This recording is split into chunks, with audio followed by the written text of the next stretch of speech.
Good afternoon, everyone, and welcome to our online policy dialogue on the EU must act to protect Georgia's European future. My name is Iana Maisuradze, and I am the Junior Policy Analyst of Europe in the World program at the European Policy Center. Despite weeks of large-scale protests, Georgian lawmakers voted 84-30 on the controversial law on transparency of foreign influence, commonly known and referred to as the Foreign Agents Law, in its third and final reading on 14th of May. This bill is fashioned from Russia's 2012 Foreign Agents Law, which is used to crack down on dissent. In this online policy dialogue, we will discuss the situation in Georgia, what can be expected next, and what this can potentially mean for Georgia's EU integration process. Today, I'm delighted to be joined by our panel to discuss these issues. Let me introduce them to you. Marika Mikiashvili, Georgian activist and member of Droa party. Mr. Petras, member of the European Parliament and member of the Renew Europe group. Mr. Kakha Gogolashvili, senior fellow and director of EU Studies Center at the Georgian Foundation for Strategic and International Studies. And last but not least, EPC's very own Amanda Paul, deputy head of Europe in the World program and senior policy analyst at EPC. We also tried to have a speaker from the ruling party, but unfortunately we were refused. So welcome and thank you for joining us today, for those of you who are present. Before I pass the floor to our first speaker, let me give some housekeeping rules. Our session today lasts for 1 hour. We will start with initial remarks from our speakers, and then we will move on to having a conversation about the situation in Georgia, what can be expected next, and what this can potentially mean for Georgia's EU integration process, as well as what can it mean to the EU. I will then move on to our online audience, to you. Please put your questions in the Q&A box, and I will read them out to our speakers to have some answers. We will ask also for the recommendations to our panelists before we close the policy dialogue. So without further ado, let me ask the first to Marika. You're on the ground in Georgia. You are the Georgian activist as well as a member of Droa party. So maybe you can tell us a bit of what is going on, what is the situation on the ground, what is it that people are asking for at the protests, and how is this moving? Thank you very much, Iana, and thank you, European Policy Center, for inviting me, especially with such distinguished speakers. It's my honor to be here. So, to be honest, just to start from the beginning of the processes, I don't think that anyone could foresee such a huge movement emerging out of this, especially that we know that it had some sort of a prelude last year when the Georgian Dream tried to adopt the Foreign Agents Law, which we refer to, massively refer to as the Russian law. Nobody refers to it otherwise. Russian law, the first attempt to introduce it was last year, March, and the Georgians really pushed back and the government had to retreat at that point. So we did expect some protests, of course, and quite big protests after that this year. But no one expected it to be that decentralized and self-sustained, self-organized, and also enduring in time. I think this protest, this movement, it destroys all stereotypes about Georgians needing centralized leadership and a messiah to rally behind, and that Georgians, if they don't achieve objectives in a couple of days, they just get tired and their enthusiasm goes low and they go home. Being in the epicenter of it has been really emotional.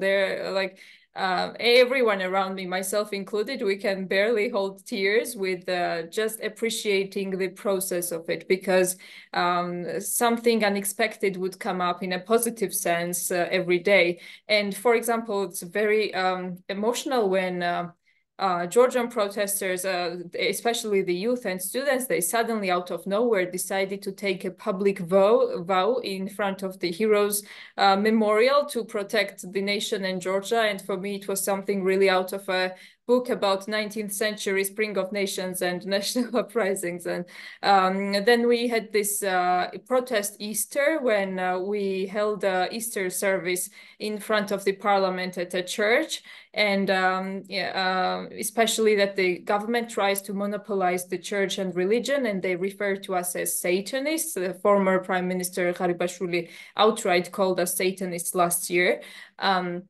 And it was a really great feeling to be reclaiming church and erroring the government propaganda. Muslim activists, atheists, they were also there. So at the same time of reclaiming the church or something, it was also a demonstration of civic unity and secularism, because so many people of so many backgrounds were there. I think now we are at that critical juncture when people realize that the grassroots mass movement, it kind of did everything it could at this point. So now it's the time for political channeling of the processes, and there's a really big expectation from the public that that political parties, pro-Western opposition parties, they will manage to find common grounds in this existential struggle, because we see it as an existential struggle. It's not about what kind of country Georgia will be only, but whether Georgia will exist at all or not. People will see it as an independent struggle. Yes, so there's a very high expectation that there will be coordination and unity among the opposition, and people also expect the president to take a big part in this process, to be some kind of an umbrella, which she also stated readiness and her willingness for this. Right now, these days, I would say that the attitude of the protesters is very much the same, very defiant, very very much ready to fight for their future. But maybe some of these days there won't be as many rallies as before, because we are now a little bit in the process of searching what the next steps of resistance should be. But if you don't observe anything very active in the streets, I don't want anyone discouraged in the sense of like Georgians gave up and went home. That's not the case. And even if that happens, that Georgians go home over the summer holidays, I believe that this vibe, this resistance, it will not go anywhere, and it will culminate around elections for sure. Yes, thank you very much. Thank you, Marika. I will come back to you with some more questions, but being aware of time, because Mr. Ostrovicius will have to leave us at 3:30, and he's campaigning for the elections himself right now. Let me turn to you, Mr. Ostrovicius. You're one of the signatories to the letter that was sent to the European Commission, along with your colleagues, which clearly states what could be the consequences to the Georgian ruling party, including sanctions. Could you tell us more about your stance, European Parliament stance, as well as the feasibility of the sanctions that you're mentioning in the letter? Could these sanctions serve as something that will turn the government around and let them speak in the EU's language, or will this be something that is counterproductive and will in fact move them close to Russia? Well, thank you very much. Thank you for invitation, and indeed for great efforts of European Policy Center, which keeps a clear focus on the political situation in Georgia.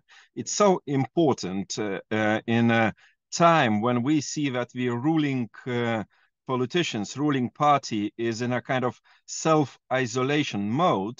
I mean, to show our willingness, readiness, and indeed cooperation with the civic society of Georgia, with the opposition and those differently minded people.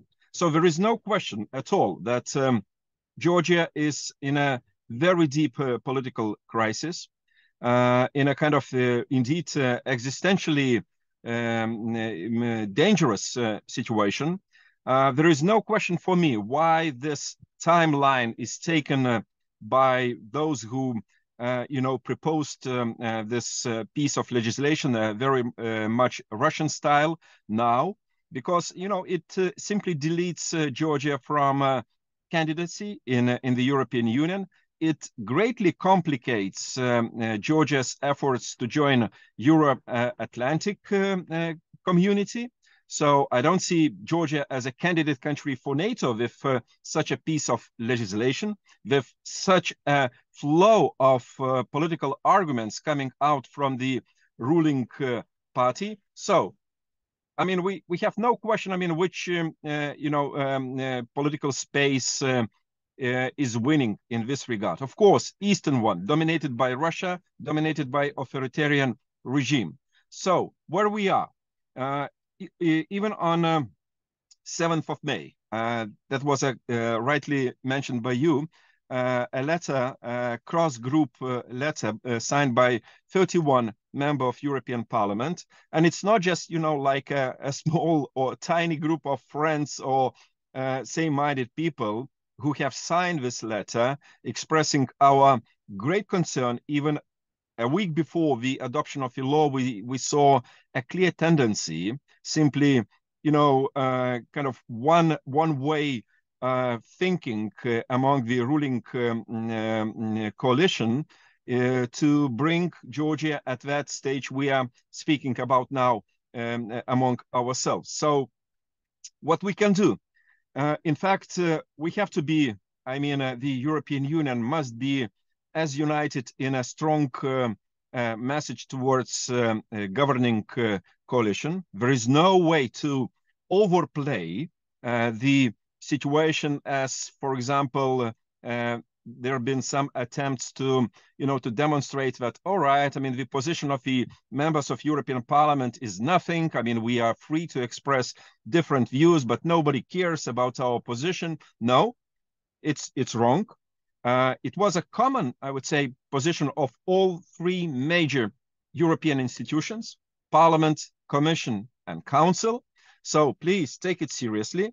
It's not a kind of the childish game or, some private opinion. Not at all.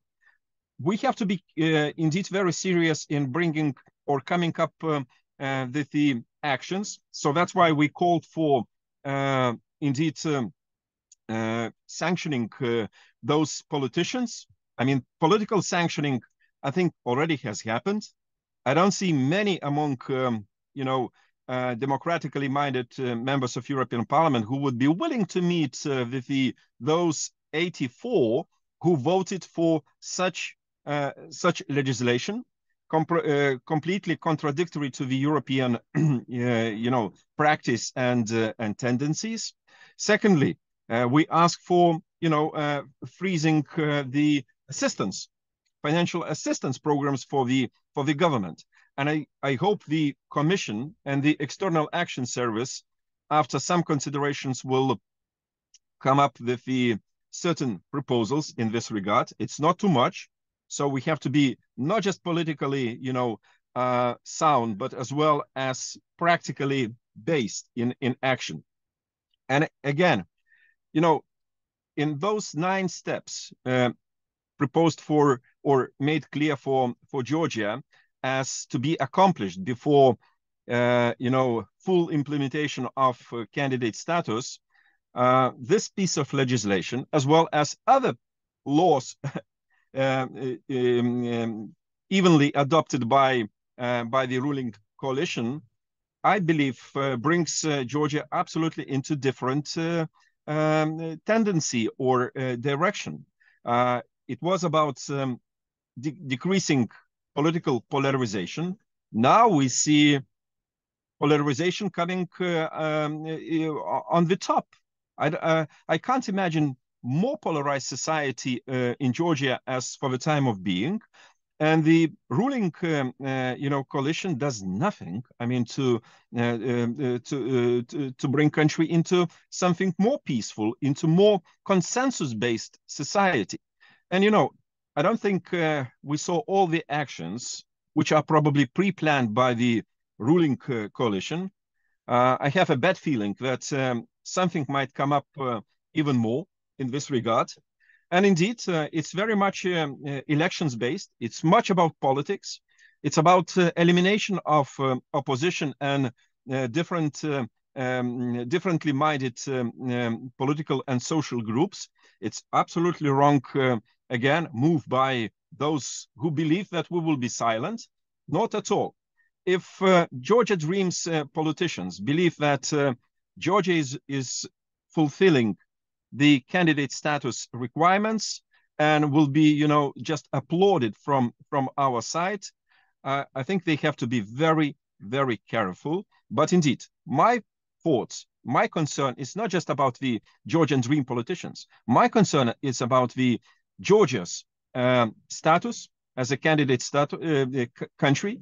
My concern is about the, you know, feelings and state of play of the civic society, because repressions against those demonstrators as well as protesters were something we have to be, you know, we have to analyze very, very carefully. I mean, those actions were excessive. I think they've been too much of demonstration of power and kind of ruling party line. So, you know, that's indeed the turning point probably in Georgia's recent history. But we have no right, I mean, to leave Georgia alone, drifting somewhere where some politicians of Georgia Dream want to bring country into. And, you know, I believe in spite of campaigning and in spite of all other activities we go through for the time of being, we keep a very close eye on situation in Georgia. So Georgian people should understand that they are not left alone, not at all. Although we are very critical, but we're critical about politics, not about people, you know, choice. We know that Georgians are pro-European in much, and we have to appreciate this. But, you know, I believe it will take much of the common action to bring Georgia back to the European way, onto the European path. And, you know, we are not going to, you know, demonstrate power, neither, you know, only way for Georgia to go forward. It's up to Georgian people to make their choice. They made their choice, we know, and we will work closely with Georgian people and those pro-European minded Georgians who see a different future of Georgia. Thank you. Thank you, Mr. Rostrovicius. And I know you have to leave us soon, so I will ask you a couple of questions before you Please. Do leave us. You mentioned political sanctioning and no way of talking with the 84 who voted for the law to be passed in the parliament. Would you think that antagonizing these people and stopping the dialogue with them actually will push the Georgian government and Georgia itself towards Russia? Or do you think that there is still room for dialogue? There is still way to compel and convince the Georgian government to withdraw the bill and go on with fulfilling the 9 steps that are set out by the Commission? You know, I'm of the opinion that all those rules and conditionalities, I emphasize conditionalities, it's not by the choice of the Georgian government, I mean, to accomplish them or not. They must be accomplished. And, you know, we've been talking to different Georgian representatives for long periods of time, believe me.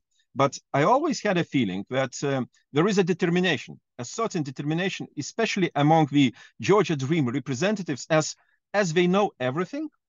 And we have to just to listen to them and to, you know, agree with the propositions of their side. No, it's wrong.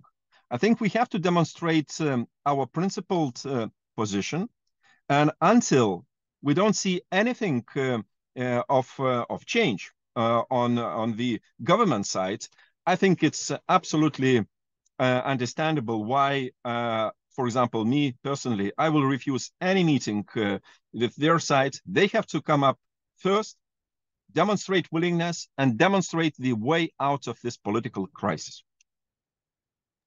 Thank you, Mr. Rostrovicius. Let's move to the EU side. What would be the consequence for the EU if it loses Georgia as a partner in the South Caucasus, as a partner which is also a candidate country, as a partner which is also part of the enlargement package, the geopolitical imperative that is of the EU?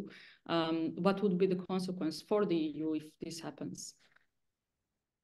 You know, I mean, enlargement policy has ups and downs. Let's agree. and let's see it as a kind of a historical process. For example, looking at the Western Balkans, we see, you know, positive and negative developments at the same time.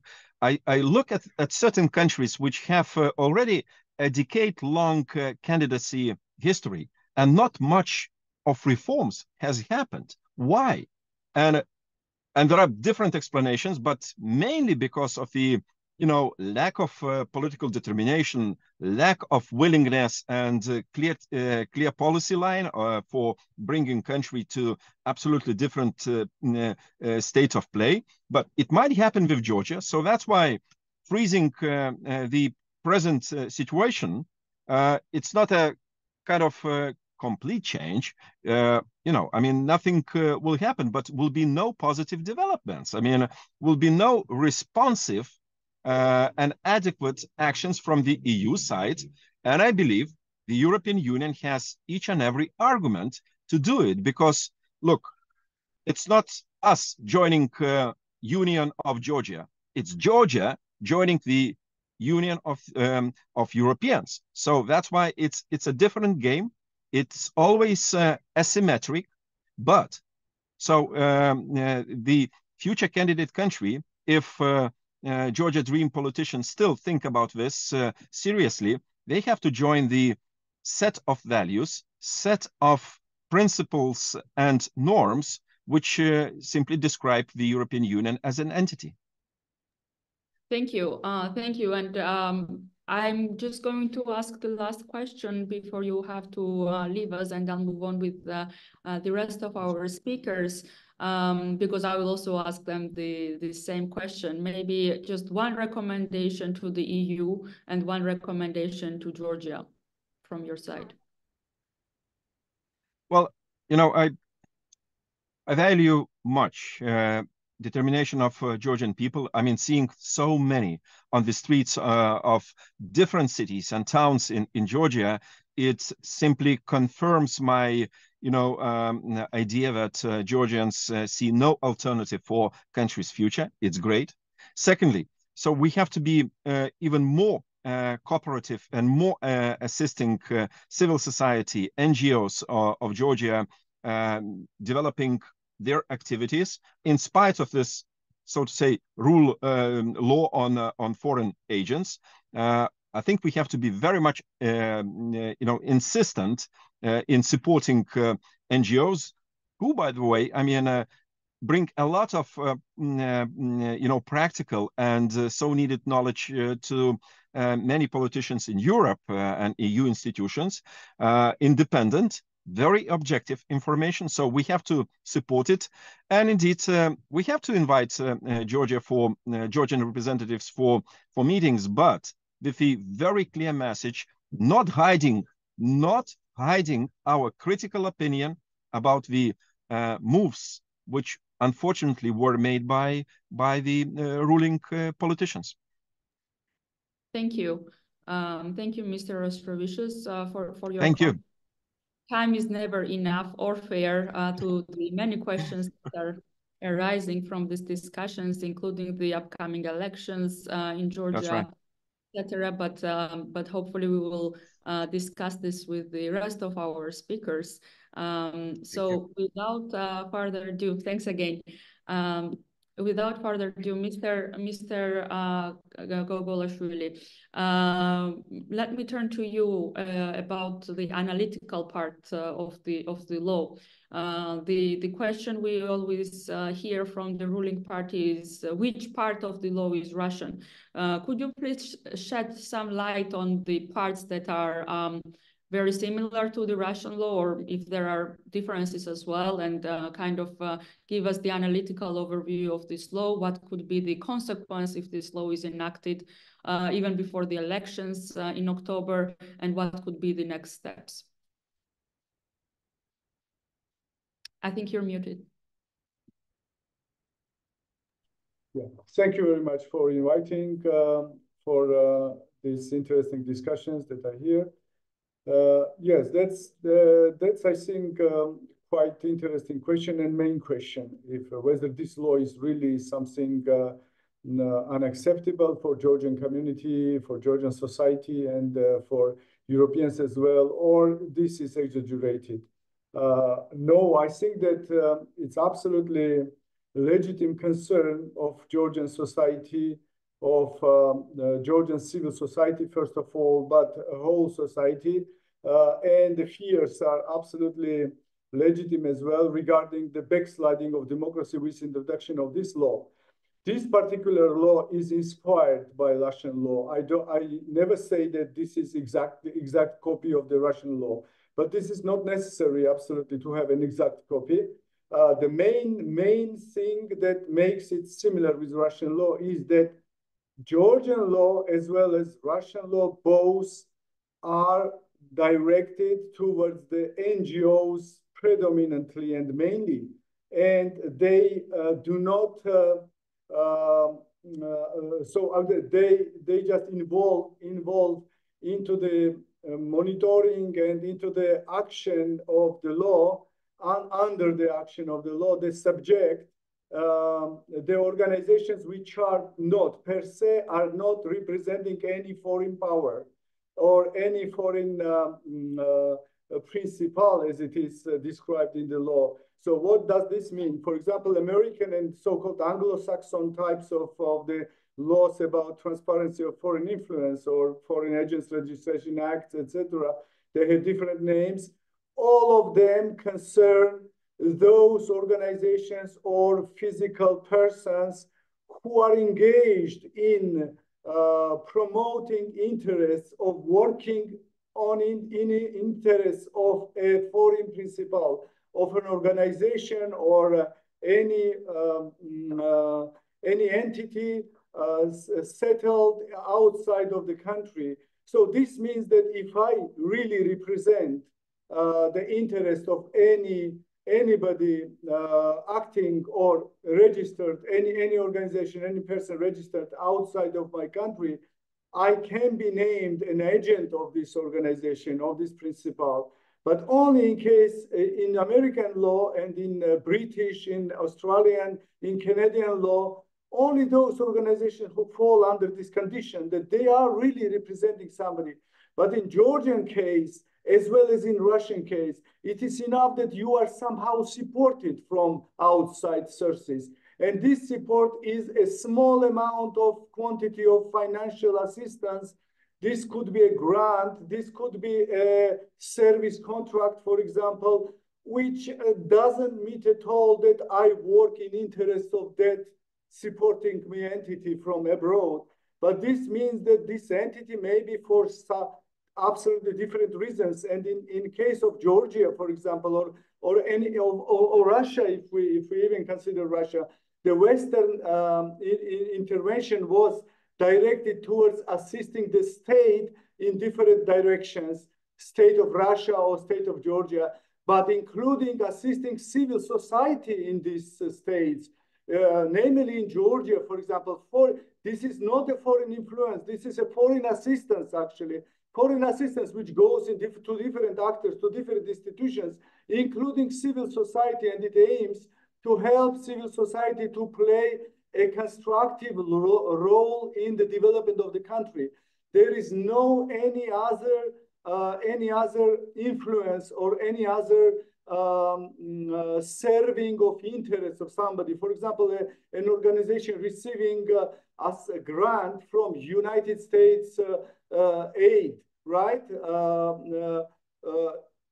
It doesn't mean that this organization works for the aims of the United States. Maybe globally thinking that the United States is interested in the development of Georgia. It is interesting Georgia becoming more democratic, but this is a different interest. When we consider to be a foreign agent, this is about particular, very, very narrow type of interest of certain organizations or countries.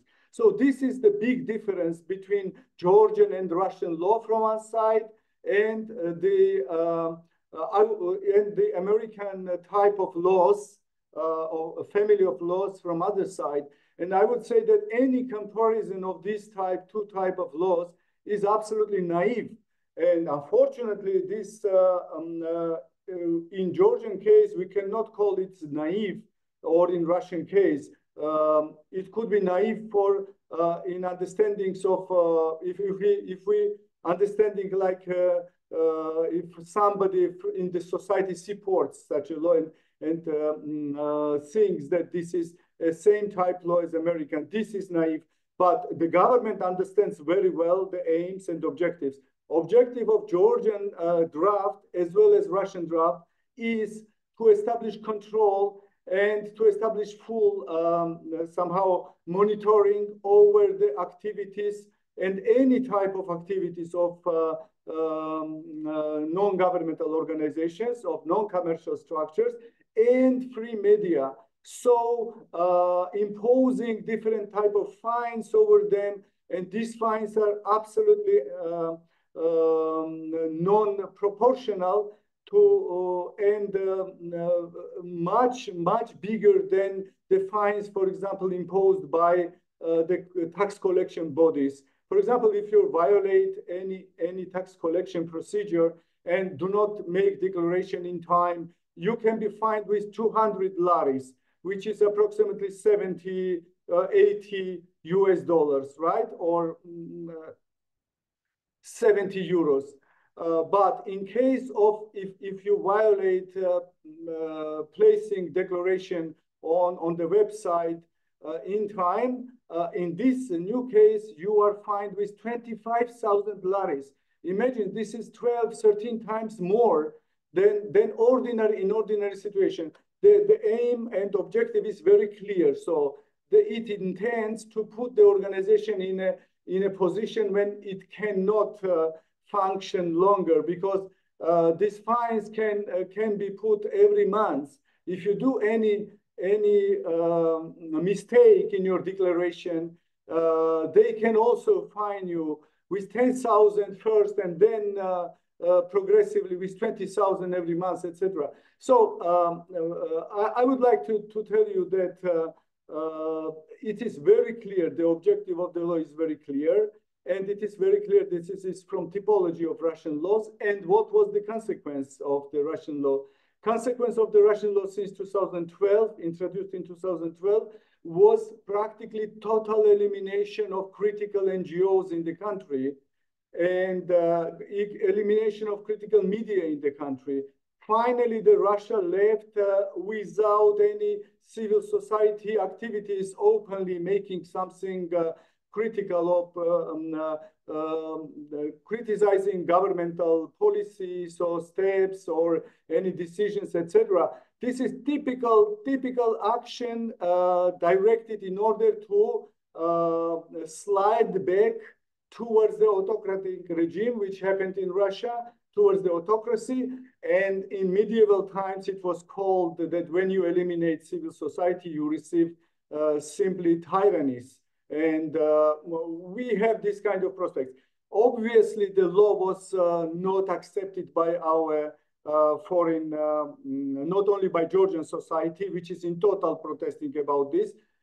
I can assure you that if it were about particular interests of NGOs, this would be one thing. But we see that protest is led not by NGOs, but for civil society, for young representatives who never worked in NGOs. For example, the students, which are around 50,000 students protest on streets, because the young generation in Georgia is very smart, very well educated. Big part of them were educated also abroad, or they are doing some other, sometimes online programs, etc. But they are very smart in order to understand what kind of danger comes from this law. And many other people absolutely not related to the civil society, to the non-governmental organizations or to media also protest actively. So this is important to know, that also our, in any case, if the law wouldn't be such draconic, I would say, and openly, explicitly directed towards the suppressing these democratic forces in the country and reducing any kind of resistance from side of society towards the authoritarianization of the state, or sliding back from democracy from electoral democracy at the state which we are now towards the authoritarian state. If not dedicated to this, even without all these arguments, we see that European institutions warned us. Even NATO Secretary General made a very hard statement or strict statement, and United States government, and not only government, but Senate and Congress representatives, and now Congress started initiating the law, so-called Friendship Act to Georgia, or Friendly Act, I don't know exact name, but it's something like this, which says that either Georgia refuses this law and provides really democratic elections in the country, or from other side, if Georgia does this, then we are ready to increase cooperation, to deepen the trade relations, and including change the regime of trade, so including establishing free trade regime with Georgia, and also providing Georgia with free visa-free regime, which is dream for many Georgians actually, to have possibility to travel to United States, to look for job opportunities there, etc. And otherwise, and also to provide military assistance in much higher proportions than we receive now at this moment. So this is excellent offer, and what is requested from Georgian government to remove the attempts to adopt this law, with adopting of which democracy is in a big danger in Georgia. So I don't know whether you are interested in more details about the law. I can provide as well if you ask me direct questions. Yeah, thank you, Mr. Gogolashvili. You are actually answering some of the questions without having them asked. So thank you for walking through the analytical part of the law, as well as some of the reactions from our from Georgian Georgia's partners. Just maybe very quickly, you can comment about the president's veto that you put on the foreign agents law, that can be overridden very easily, and what could be the outcome once the Venice Commission review and feedback is received. Maybe you can tell us very quickly about this, and then we'll move on to Amanda, who will tell us more about regional importance. Thank you. Yes, with pleasure. Thank you very much. So indeed, the president's veto was something expected, and she couldn't act in other way. For the last moment, I can state clearly that the only institution in Georgia at this moment now, among the state institutions, this is president actually, and president's office, which keeps itself inside of the constitution. And she do not actually violate the constitution, do not come out of constitution. She acts in interest of the people of Georgia. And this is absolutely something really inspiring for us all, for Georgia, is at least one institution, because the parliament actually, by acting in against the will of the people. Imagine now that in parliament we have only 84 votes controlled by Georgian Dream. This is not much. This is not so big minority. The majority in the parliament is, the absolute majority is 76 votes, right? So they have just 84, and they decided that with this controlling 84 votes, they have right to not to ask, not to consult anybody. They never consulted any stakeholders while adopting this law. And they act all the time like this. They never consult opposition. They never listen any voices from the streets. You have on streets every day during the month 200,000 people. And these 200,000 people are backed by their families and friends and all others who are sitting at homes maybe. You see this quantity of people only in Tbilisi, in the capital. They give to themselves the right to adopt the law, which is so subject of protests and rejection from whole society. This is, to my view, absolutely the violation of the constitution.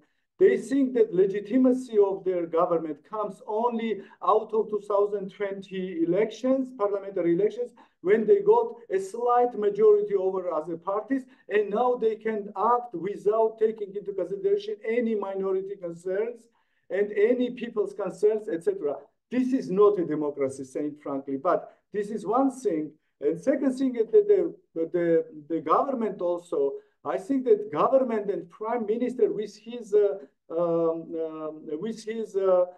declarations,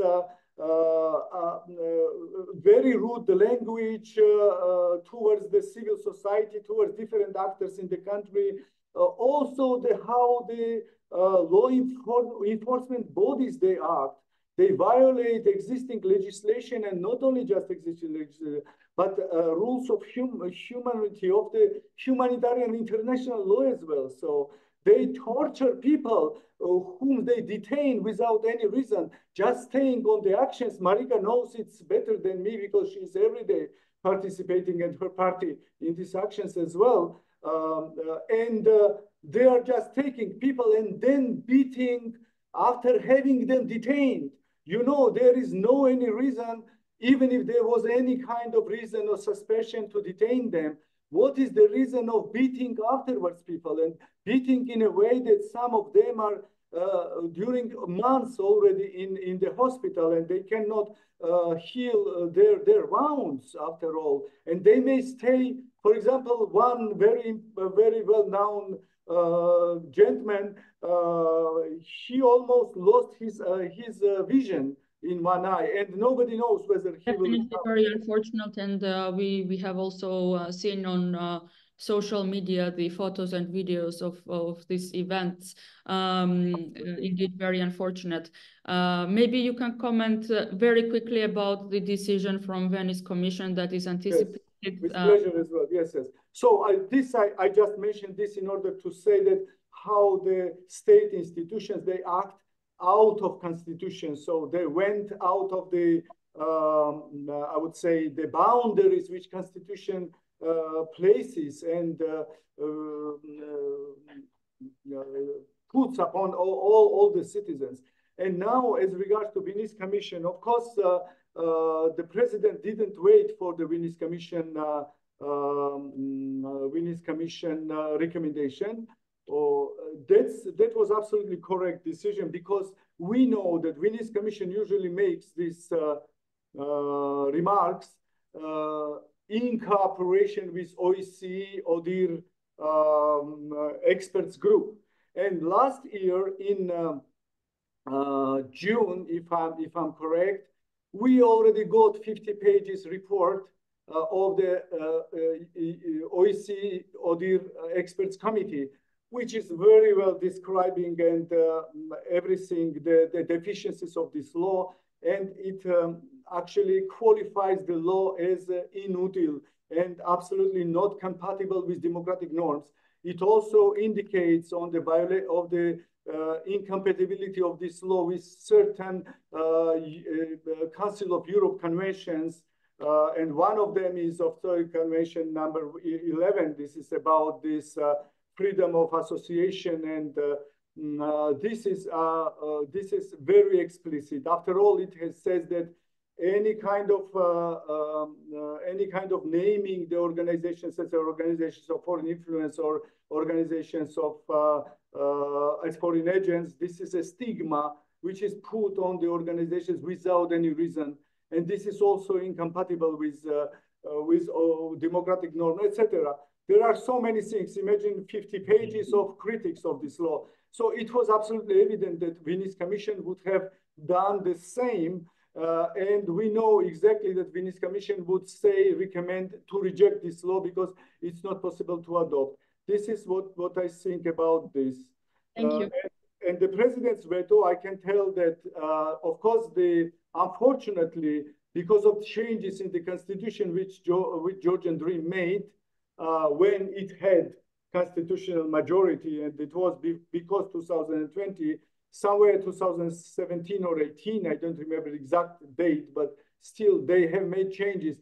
And now we see with the absolute, so-called absolute majority, which is just more than half of deputies, they can overcome presidential veto, which is absolutely unfair, because we have not now balanced the balance between the institutions, and check and balance is absent in our model. And Georgian dream, with just a simple majority in the parliament, it got such a powers to overcome presidential veto and to overcome any and not to take into consideration any opinion of any group, of any minority or etc. in the country. So this is unfortunate reality. So that's for the moment. That's all. Thank you. Thank you, Amanda. Over to you. Maybe please tell us more about EU's internal cuisine, how it views Georgia, how it views the importance of the South Caucasus, and how the events in Georgia will affect the EU stance towards the region. Thank you, Iana, and I'll try to be quite quick because I know we want to give the audience some time for questions.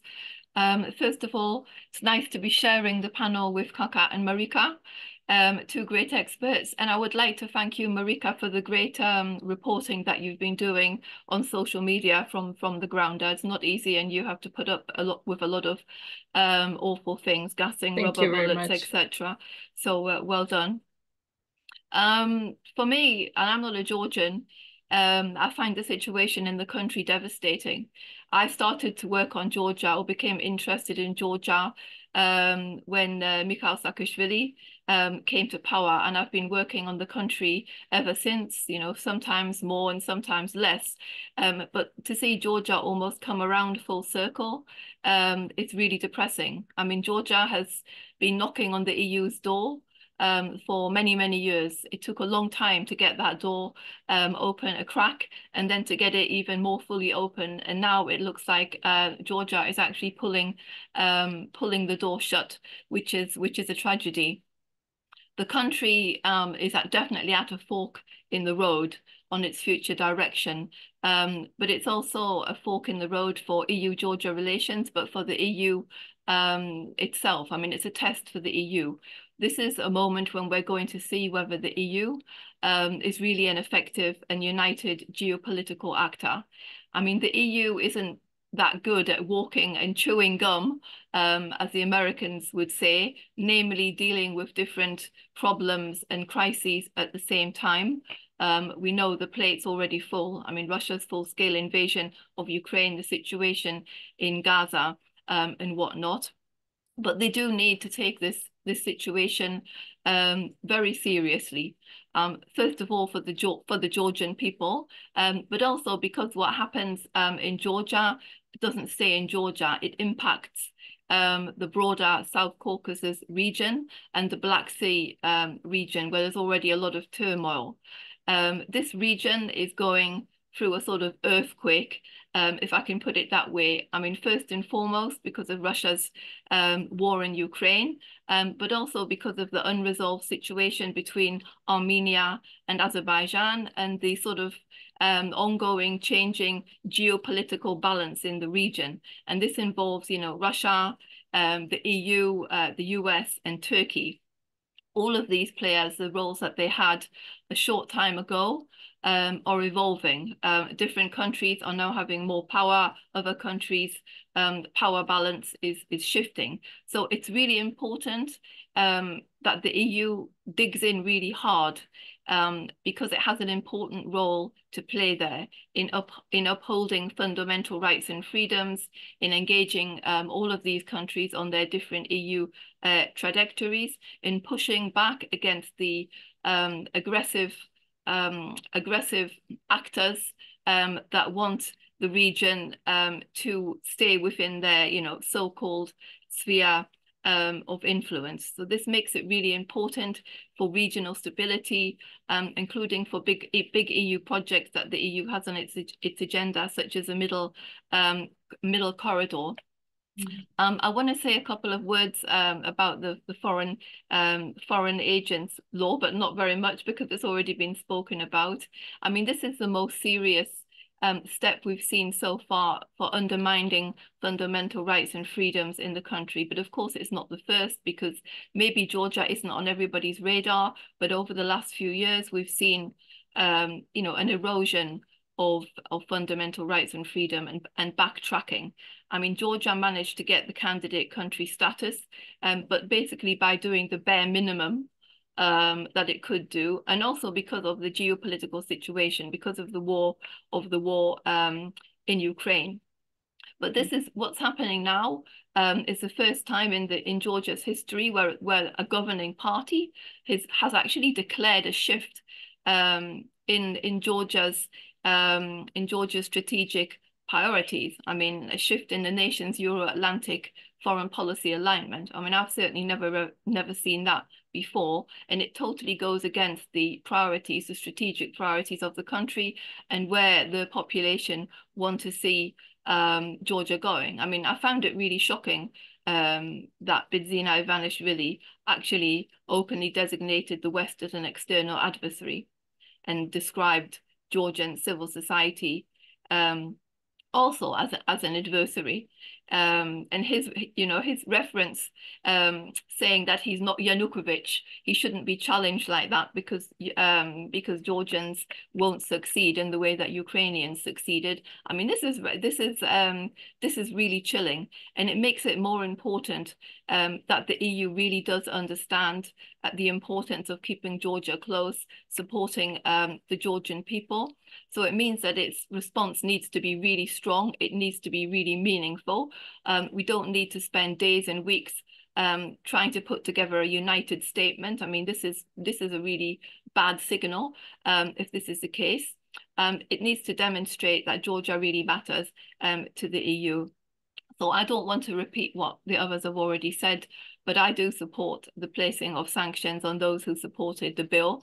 It's very difficult because there's many people that we know in that group who we thought were friends, who we thought were committed to EU integration, and then to see them vote this way is horrific. I also agree that pre-accession funding should be frozen, while at the same time it's important to keep giving core financial assistance to Georgian civil society. I don't support the idea of freezing Georgia's candidate country status. I think this is pointless. I'm not even sure what that would mean. It's going to be at a standstill anyway until reforms start to move again. Because I don't doubt that all those actors, I mean, 90% of the population that support a European future will succeed, because Georgians are not afraid to be vocal. They are not afraid to go out in the streets. They are not afraid to push for change and to push back, because their futures depend on it. And it's what they've been doing throughout their entire history, more or less, right? Fighting for their rights, for their freedoms to be independent and to choose the future that they want for themselves and their future kids. And that future is part of the EU. Yeah, thank you, Amanda. You're partly answering already some of the questions that the audience is posing in the Q&A box, but there is still one more I see from Paul Girard, and I'm quoting, acknowledging that there are probably no silver bullet solution. What should be the EU way forward to bring back things onto the right tracks, end of quote. Maybe you can answer this very quickly, and then we will move to Marika, because there are a lot of questions for you and what is going on the ground. I mean, I'll just answer really quickly because it's more or less what I was just saying, but also it's important for the EU to be visible in the region. It's one thing making statements from here, but we need to see the highest level people in the region, from the Commission, the Council, also Mr. Borrell, not just visit Tbilisi, but to travel around the country to show their support for Georgians, and also from other parts of the EU, because at the minute we've seen, you know, the Baltics and Eastern Europe being you know, very vocal and supportive, but we need to see that from other parts, from France, from Germany, from Spain, from Portugal. I mean, come on, guys, give the right messaging. You know, there's millions of Georgians that need the support of the EU, and this means member states. It doesn't just mean internal governance. Let's go to Georgia, show the visibility, you know, put on the sanctions, you know, show that we mean business, because sometimes the EU is seen as a sort of paper tiger. You know, we need more real tiger, more growl and in action, and not so much paper. Actions count, and this is the moment to make those actions. Thank you, Amanda. And back to you, Marika. We're almost at the full circle because we started from you. There have been some mentions about the elections throughout our discussion, and you also mentioned in your initial statements that the protests will probably culminate in the election period. We've also heard about civil society, about political interests, and as someone who is also part of the civil society, as you're the Georgian activist, but also a political activist, I mean, political active member of the Droa party, which is the opposition party, how do you strike the balance between the political motives, political enticement, so to say, versus the national interests that people are on the streets are standing for? Maybe you can elaborate on your golden balance as you have. Thank you very much, Iana, and thank you, Mr. Kakha and Ms. Paul, for very interesting speeches. If I may, just very briefly with single sentences, make some other comments, and I'll get back to the elections and the political activism. So Mr. Kakha Gogolashvili discussed it, but I would just like to underline that in Georgian language, the word agent means a spy, and basically an enemy of the nation. So when they call you an agent, they mean that you are a spy working for a foreign country and a priori a sellout and a traitor. And when they say that taking Western money means being a spy, that means that the West is the enemy. So just the very term of this law, it implies inherently anti-Western stance, and they're trying to convince Georgians that the West is a colonizer and foreign power that is imposing a adversary, a hostile regime in Georgia, which is not the case. That Georgians do not view it as such. Another thing, I think they are way past even the cultural norms of violence in Georgia, because in every society there are more or less some norms of violence, right? So in Georgia, traditionally, women and the elderly of the family, they're untouchable, especially children, right? And now they're sending the threatening calls to children, 10 and 11-year-old children of politicians, pregnant wives of activists. They're not threatening them personally, the wives and children, but they are terrorizing them about their loved ones. And one of the activists, Ana, she posted that her 73-year-old father was physically attacked, and there is a picture evidence of it. So like this is done to terrorize us fully, and so that we don't have any sense of security at all. If otherwise I would be calm about my grandparents, for example, because they're elderly, I'm not calm anymore. Yeah, that's a complete outright terror. And third and last thing, this man who was very severely beaten that Mr. Kakha Gogolashvili mentioned, he's a very prominent anti-occupation activist, and he always monitors the Russian occupation line at the South Ossetia, the de facto border, he's usually the one who informs the society that the Russians are pursuing the creeping occupation and land grab, or that Georgians are being kidnapped there.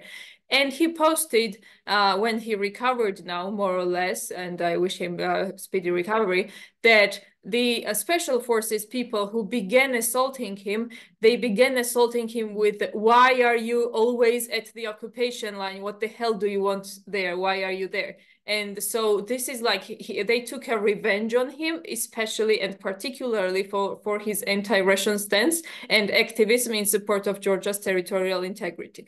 So that's the things I wanted to say. And as for the elections and and so on. Yes, the Georgian political spectrum and people seem very keen on getting to elections. There have been moments when situation was boiling so much that I personally felt like it's impossible to get to elections because everything will culminate before elections. Right now, it seems like it depends very much. Well, it always depended on the Georgian dream. It always depended on the violence they would resort to.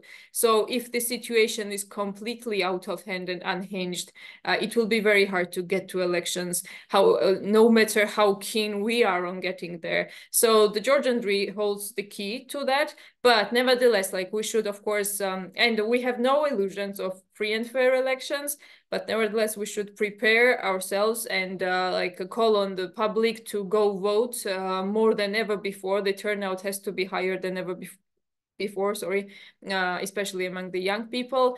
I think there has to be a very rigorous Western observation of pre-election process, because they rig elections before the elections day. The pressure, the intimidation, the vote buying happens before election day. And also it would be extremely important to equip Georgian voters abroad with adequate voting capabilities, because oftentimes they don't have polling stations anywhere near. It's hundreds of kilometers away. And yes, especially Western observation campaigns will be important, because maybe Georgian observation NGOs will be shut down by that time under this Russian law, the foreign agents law. So yes, I really hope to get to elections, and I really hope that by that time enough pressure has been done on GD that they are cracking. So that they maybe with God's help have a velvet change of power. As for civic and political activism, the differences, I personally, at this point, do not see any difference in it. And I mean it in a very positive sense. And my party members, they also don't feel much boundaries between the two. And the lines are very blurry because it affects everything. If we are not in a normal political situation, we are not, and our loyalties are to the nation and not to the parties. And we realized that the party identity, it's not primary, not even secondary in this process, because we have to survive quite literally, physically as well.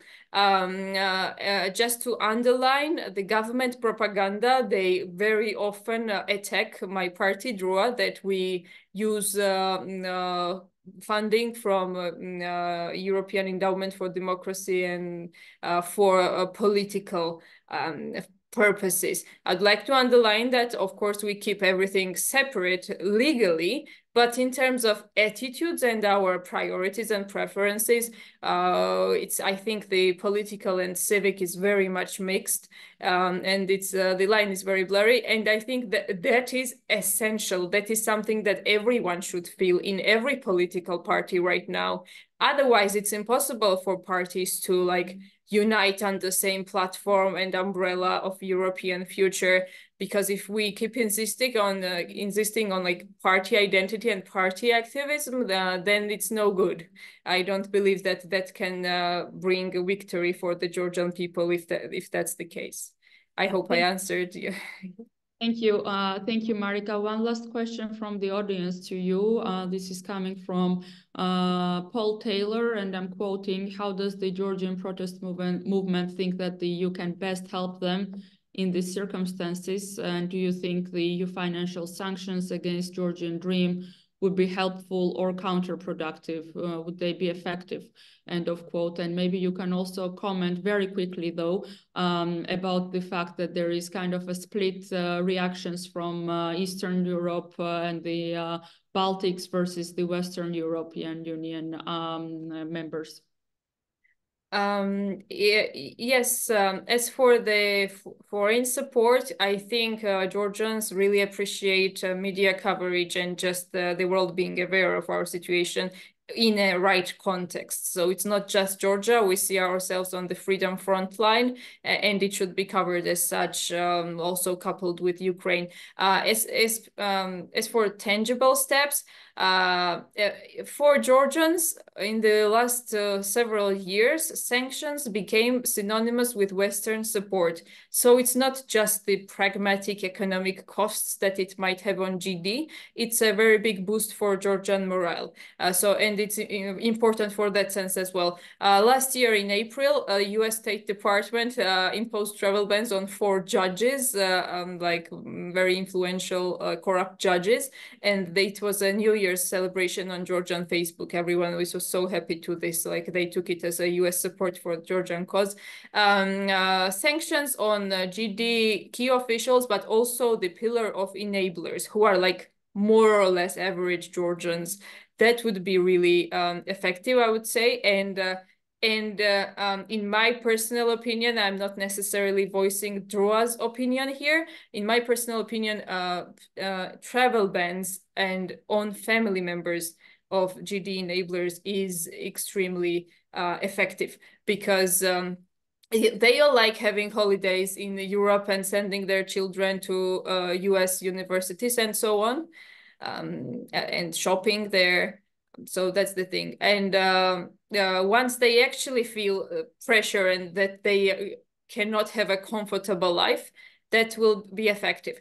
And by the way, that might even be effective on the police in Georgia, because like, unlike Belarus, police, and by police I mean all security apparatus, police is not unconditionally, under all circumstances, fully and monolithically loyal to the Georgian dream. So it is in theory possible to crack the police from within.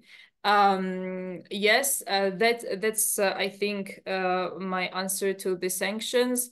And could you please repeat the last question that there was? Sorry. There was also something that resonates back to what Mr. Gogolashvili mentioned, that there must, or what Amanda mentioned, sorry, that there must be also presence of the Western European Union member states. Oh, yeah. And currently we don't have so much of presence and voice from them. We have more vocal Baltic states, for example. I think in Georgian perception, that might not be necessarily the case, because we do remember Baltic support Polish and Ukrainian support for decades. But now Germany being very outspoken, which never used to be the case about Georgia, like the head of Bundestag's Foreign Affairs Committee, Michael Roth, and Iceland's foreign minister attending the rally in Tbilisi, addressing the public. I think it's not divided in Georgian understanding. Europe is not as divided on our support in Georgian understanding as it used to be. So I haven't necessarily observed it. I haven't asked around people about it, but I don't get the sense that that's the issue. Maybe I'm wrong. Maybe Mr. Kakha Gogolashvili can answer that better. Thank you. Yeah. Thank you so much, Marika. I'm being aware of the time, and we're already 11 minutes over time. I believe we have answered most of the questions in the chat throughout the discussion, even if they were not voiced in the Q&A section. Thank you all around for your insightful analysis, for your statements, for your observations, and for your opinions. Just before we close, maybe in just one sentence, you can say one recommendation to Georgia and one recommendation to the EU. Marika, let's start with you. Oh, yeah, okay. Thanks. So recommendation to Georgians is not to give up, not to get tired, because ultimately it's probably about endurance, who cracks first.